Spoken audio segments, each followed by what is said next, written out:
Bismillahirrahmanirrahim. Alhamdulillahirabbil alamin wassalatu wassalamu ala asyrafil mursalin sayyidina Maulana Muhammadin wa ala alihi washabihi ajmain amma ba'du. Para pendengar dan penggemar radio yang kami hormati, berikut sebagai mukaddimah bahwa Profesor Zaini Dahlan berkeinginan UII punya tafsir dan terjemah sendiri. Lewat proses yang panjang dan melibatkan tim, di antaranya saya, terbitlah tafsir versi UII juga terjemah versi UII.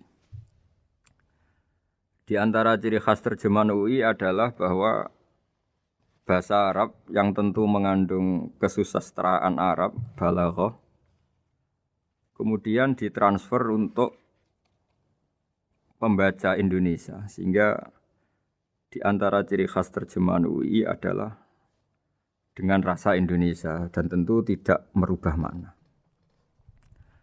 Berikut beberapa kutipan yang perlu pemirsa atau pendengar tahu. Al-Quran adalah satu kitab suci yang diturunkan kepada Nabi besar Muhammad SAW. Dan di antara ciri Al-Quran adalah menjelaskan kebenaran secara jelas, secara gamblang. Sebagaimana firman Allah, bahwa Rasul adalah Rasulun minallah yatlu suhufam mutahharah.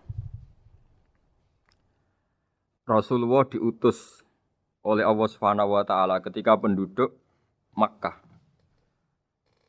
sangat-sangat jauh dari kebenaran. Mereka adalah penyembah berhala yang dikira sebagai Tuhan, dan jumlahnya Tuhan-Tuhan itu banyak sekali.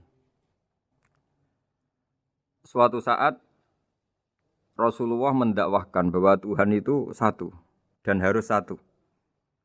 Tapi kata mereka, kenapa Muhammad menjadikan Tuhan satu? Padahal urusan kita banyak, problem kita banyak. Harusnya Tuhan itu juga banyak. Ini yang diceritakan dalam surat Shad, Aja'alal alihata ilaha wahida inna hadza lasyai'un ujab. Bagaimana mungkin urusan kita yang banyak, yang harusnya butuh Tuhan banyak, kemudian menjadi hanya Tuhan satu. Lalu Rasulullah dengan sabar, dengan telaten memberi penjelasan. Dan ini yang disebut al-bayyinah, penjelasan yang sangat jelas, sangat gamblang, sangat rasional. Kata Rasulullah dalam sebuah hadis yang diriwayatkan dalam Musnad Ahmad, tagnya begini, orang-orang yang menyembah selain Allah itu ibarat kama sali rojulin istaro abdan min kholisi malih biwarikin au dhahabin faja'ala ya'malu, mereka mau bekerja tapi wayu'ti ghullatahu ila ghairi sayyidi fa ayyukum sarruhu ayyakuna abduhu kadzalik. Nabi lalu kemudian bikin analogi. Wahai masyarakat Mekah, bagaimana kalau Anda ini jadi seorang pembantu atau seorang budak, lalu punya majikan banyak. Dan semua majikan Anda ini punya perintah yang beda-beda, punya selera yang beda-beda. Semuanya atasan Anda, semuanya majikan Anda. Apa Anda senang punya majikan yang banyak? Lalu mereka bilang, wah susah Muhammad kalau kita punya majikan banyak. Tuhan kamu adalah majikan kamu. Bagaimana kalau Tuhan banyak, punya perintah yang beda-beda, punya selera yang beda-beda? Kalian pasti akan kebingungan. Ya sudah Muhammad, normalnya Tuhan itu satu. Sehingga mereka tercerabut dari pemikiran bahwa Tuhan harus banyak. Ini yang dimaksud dalam surat Al-Bayyinah, lam yakunil ladzina kafaru min ahlil kitab wal musyrikin munfakina hatta ta'tiyahumul bayyinah. Bahwa orang-orang kafir, baik kafir ahli kitab maupun kafir musyrik Mekah, mereka tidak pernah terlepas dari sifat kekafirannya, yaitu menuhankan banyak Tuhan, sampai datang sebuah bayinah. Bayinah itu argumentasi kebenaran yang begitu jelas. Setiap membawa kebenaran, argumentasinya meyakinkan. Itu siapa? Rasulun minallah yatslu suhufam mutahharah, yaitu Rasul yang membacakan lampiran-lampiran suci, yaitu Al-Quranul Karim. Dengan penjelasan analogi tadi, kemudian orang-orang Mekah sadar, susahnya kayak apa kalau Tuhan banyak, lalu perintahnya beda-beda, seleranya beda-beda, hukumnya beda-beda. Ini membingungkan. Akhirnya mereka mengakui bahwa pentingnya logika tauhid. Nah ini yang Rasulullah ini benar-benar berstatus bayinah. Kemudian analogi betapa buruknya kita saat menyembah selain Tuhan. Lalu Rasulullah mencontohkan sebagaimana yang saya kutip tadi dari Musnad Ahmad. Misalnya Anda punya pembantu atau zaman dulu budak. Anda beli dari harta kamu, dari uang kamu. Kemudian budak ini kerja. Yang ngasih makan kamu, yang fasilitasi kamu, toko milik kamu, semua milik kamu. Kemudian dia kerja dan hasil dari kerjanya dia dikasihkan ke orang lain. Kamu senang tidak punya budak yang seperti itu, kata Rasulullah. Wah, kita semua tidak senang Muhammad. Sama seperti itu. Kamu adalah bisa makan rezeki dari Allah. Kamu nempat di buminya Allah. Kamu minum dari air yang dibikin Allah. Kemudian Anda menyembah selain Allah. Itu aneh apa enggak?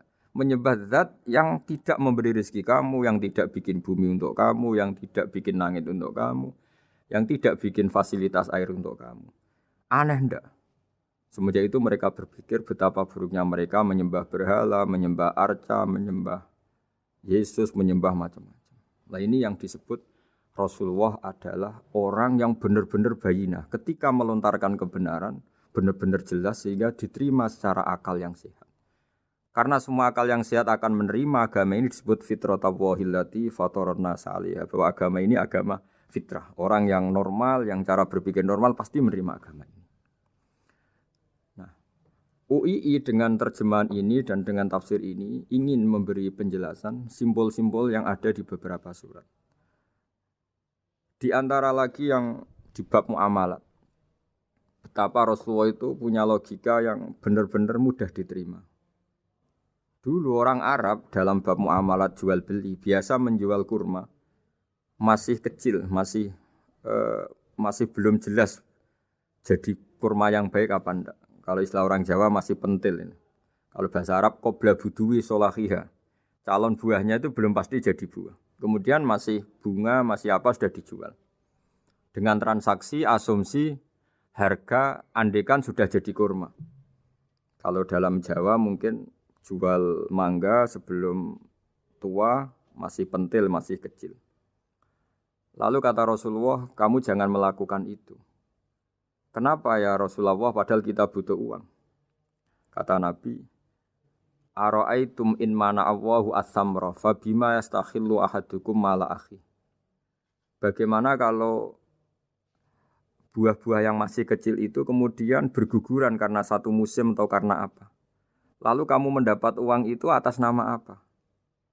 Yang dikatakan tijaroh adalah muawadhah. Pembeli dapat barang, kamu dapat uang. Lalu kalau barang yang ada enggak menjadi buah yang baik, Anda menerima uang itu atas nama apa? Rasulullah secara haru, secara mengingatkan nurani kita dengan redaksi fabima yastahillu ahadukum mala akhi. Lalu kamu mendapat uang saudara kamu atas nama apa? Kalau atas nama buah, mereka belum mendapat buah. Akhirnya ada kesadaran bersama bahwa sebaiknya kita menjual sesuatu itu yang pembeli ya dapat barangnya, yaitu dalam konteks ini buah yang sudah layak dijual, kita dapat uangnya. Ini lagi-lagi Rasulullah al-Bayyinah, sekali memberi penjelasan begitu jelas. Ketiga misalnya di bab jinayat, di bab hukum pidana. Rasulullah kalau bikin logika itu begitu jelas, mudah diterima. Misalnya begini, suatu saat Rasulullah bersabda, Al-qatil wal maktul finnar. Orang yang membunuh dan yang dibunuh sama-sama di neraka. Tentu dalam konteks saling bunuh yang dalam kezaliman. Lalu sahabat janggal. Ya Rasulullah, oke lah kalau pembunuh itu masuk neraka. Ini bagaimana mungkin yang dibunuh pun masuk neraka? Rasulullah dengan jelas, dengan bayinah, dengan hujjah, beliau menjawab, Innahu kana harison ala qatli sahibihi. Sebetulnya yang terbunuh pun mentalnya pembunuh, karena dia sangat juga ingin membunuh saudaranya. Nasibnya saja yang menjadikan dia terbunuh. Akhirnya sahabat tahu, ya ternyata maktul dalam konteks duel adalah mentalnya qatil juga. Sehingga karena mentalnya qatil, dia tetap di neraka. Meskipun prakteknya dia menjadi maktul yang terbunuh. Nah ini yang dimaksud oleh Allah, bahwa Rasulullah ini bisa menghilangkan tradisi kemusyrikan, bisa menjungkir balikkan, menghancurkan kemusyrikan karena Rasulullah bisa menjelaskan secara detail hatta ta'tiyahumul bayyinah. Bayyinah adalah Rasulun minallah yatslu suhufam mutahharah. Jadi ini yang insya Allah sebagai kajian kita bahwa kita butuh sekian penjelasan untuk mengenang dan membuktikan bahwa Rasulullah adalah benar-benar al-bayyinah. Dari sekian contoh tadi, pendengar bisa tahu betapa agama ini mudah diterima oleh akal. Sehingga di beberapa ayat disebut agama ini liqaumi ya'qilun, liqaumi yatafakkarun. Agama ini bagi kaum yang bisa berpikir, agama ini bagi kaum yang mau berangan-angan. Dulu untuk menghilangkan kemusyrikan dengan logika kafir Mekah bahwa urusan kita banyak, harus Tuhan banyak. Itu panjang sekali. Di antaranya ada ayat yang spesifik tentang itu. Daraballahu mathalan rajulan fihi syuraka mutasyakisuna wa rajulan salamal lirrajul. Hal yastawiyani masalah. Allah membuat satu perumpamaan yaitu di surat Daraballahu mathalan rajulan fihi syuraka di surat Zumar ayat 29. Allah membuat satu perumpamaan bagaimana andaikan Anda jadi seorang pembantu atau asisten. Lalu Anda punya majikan banyak yang seleranya beda-beda. Kemudian dibanding misalnya Anda jadi pembantu dengan satu majikan yang akhlaknya baik, komitmennya baik. Anda milih mana? Lalu orang-orang kafir Mekah menjawab, Muhammad tentu kita milih punya majikan satu yang baik. Kalau majikannya banyak kita jadi repot. Lalu mereka kata Rasulullah, ya sudah kalau gitu Tuhan kamu satu saja jangan banyak. Kalau banyak jadi repot. Terus mereka baru tersadar bahwa menuhankan Tuhan banyak itu salah dan resikonya lebih banyak. Ini disebut munfakina hatta ta'tiyahumul bayyinah. Mereka orang-orang musyrik enggak mau tercerabut dari akar kemusyrikannya sampai datang al-bayyinah. Sebuah bukti kebenaran yang begitu jelas, begitu nyata. Siapa kebenaran itu? Rasulun minallah yatslu suhufam mutahharah. Yaitu Rasulnya Allah yang membaca lampiran-lampiran suci. Lampiran-lampiran suci ini dalam bahasa Arab diikutkan wazan isim maf'ul disebut mushaf. Makanya kitab suci ini ditulis di sohifah. Kalau dalam bahasa Arab lampiran itu sohifah, dijamakkan kata jamaknya suhuf. Kemudian ketika dicetak, dijilid disebut mushaf. Sehingga alhamdulillah UII Universitas Islam Indonesia punya mushaf, punya terjemahan, punya tafsir. Ini diharapkan kita sebagai ulama, sebagai dai, sebagai ustadz bisa warasatul anbiya. Karena kata Rasulullah al ulama warasatul anbiya. Saya kira demikian supaya pemirsa tahu, pendengar tahu bahwa betapa pentingnya menjelaskan secara bayyinah. Ini penting sekali karena sekarang pikiran di dunia itu macam-macam dan kita butuh energi untuk mengungkap lagi intisari-intisari dari sesuatu yang digulirkan atau dibahas Al-Qur'anul Karim. Sehingga Al-Qur'an ini benar-benar jadi ibrah, jadi teladan bagi kita semua. Jangan sampai karena kita lupa mengkaji Al-Qur'an sehingga hukum-hukum Al-Qur'an menjadi mandek. Kita harus terus mensosialisasikan supaya Qur'an ini hidup. Caranya gimana? Masyarakat dirangsang supaya tahu al-bayyinah. Contoh yang terakhir sebelum menutup perjumpaan kali ini, misalnya dulu orang kafir Mekah itu janggal. Karena mereka juga punya kajian bahwa Nabi itu bersyarat harus turunan dari bangsa Israel.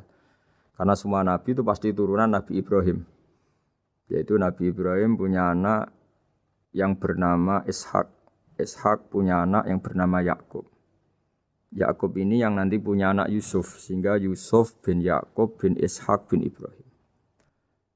Ketika nabi-nabi ini hidup di Palestina, di Yerusalem, itu kayak jadi aturan bahwa nabi itu harus turunan Bani Israel.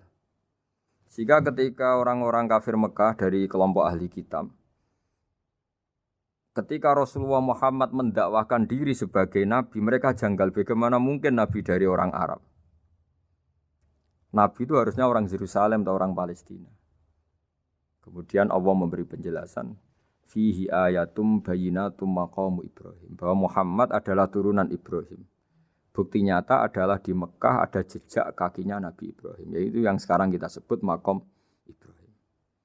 Setelah dilacak-lacak ternyata mbah-mbahnya Rasulullah atau nenek moyang atau leluhur Rasulullah bernama Adnan.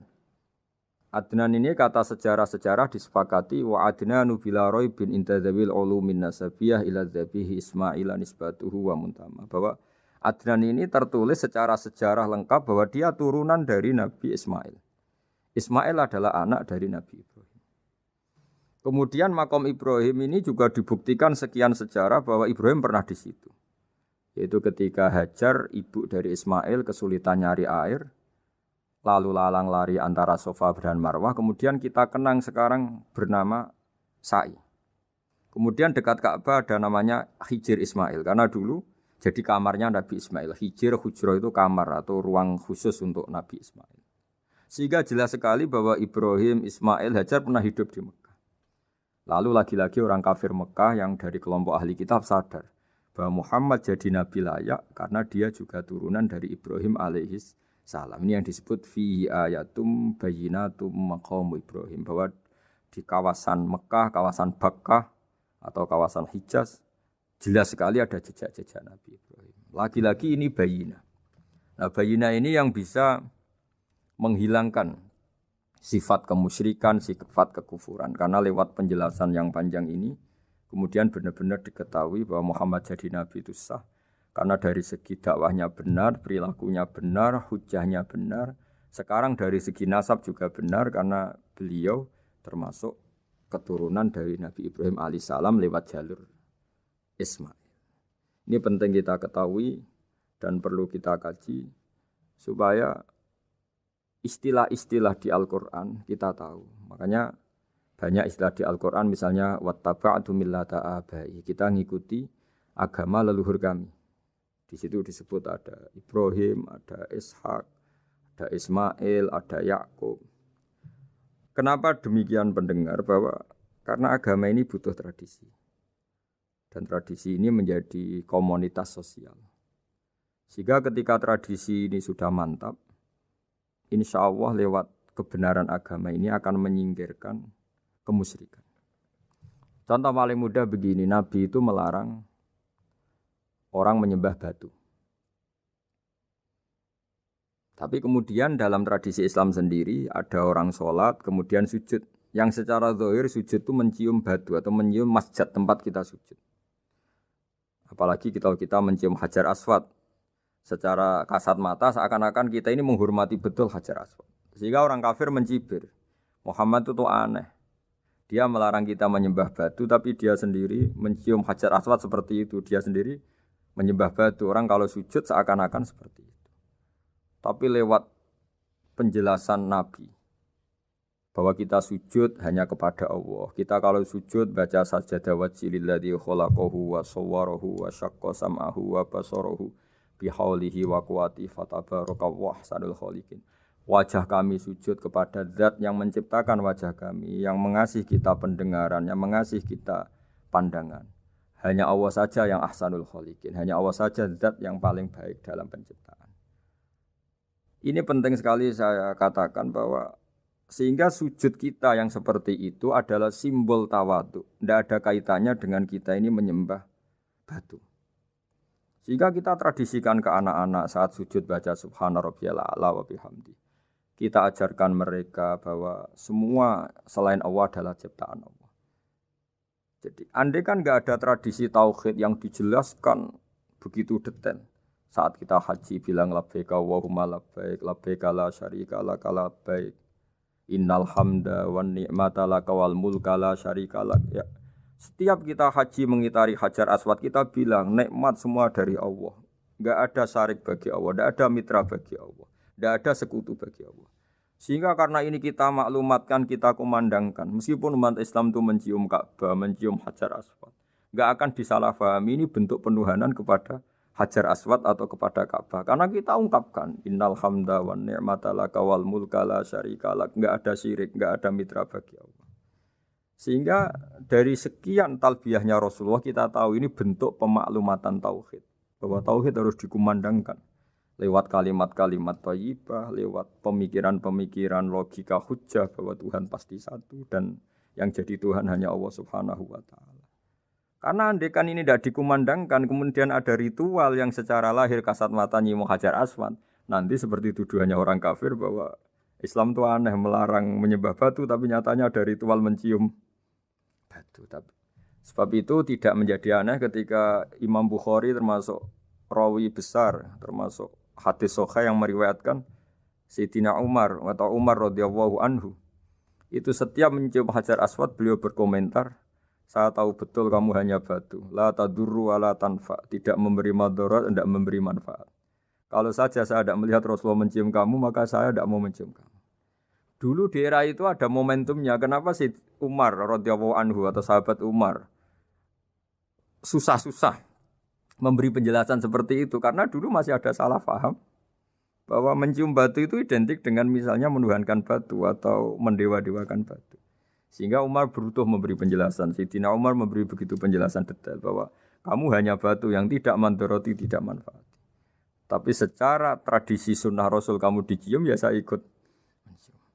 Ini penting sekali penjelasan-penjelasan seperti ini, maklumat-maklumat seperti labbaika Allahumma labbaik, sehingga semua ritual Muslim tidak disangka atau tidak disalahfahami sebagai pemuja materi. Lagi-lagi penjelasan yang detail ini disebut al-bayyinah. Rasulun minallah yatslu suhufam mutahharah.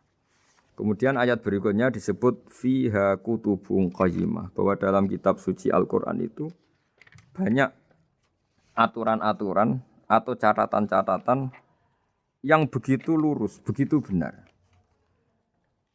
Tentu karena kita ini orang Indonesia yang kalau mengakses langsung bahasa Arab mungkin kita masalah.